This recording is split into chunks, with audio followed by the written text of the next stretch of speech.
In this video, I'll be showing you how to duplicate in CapCut PC. It's a very simple method, so if you find this video helpful, be sure to drop a like and subscribe. But anyways, getting into it, it's very simple to go ahead and do this.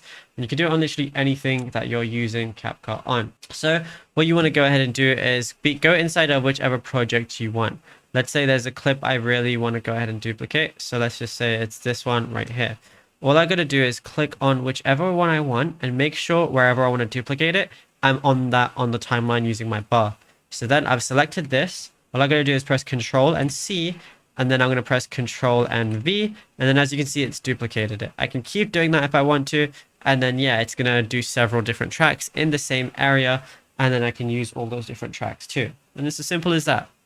Now, another thing that you could go ahead and do, if you don't want to do that, or if your shortcuts start working, just right click, and then I'm going to see copy. And then I can go ahead and go wherever I want, and then I can click paste. And yeah, now if you found this video helpful, drop a like and subscribe.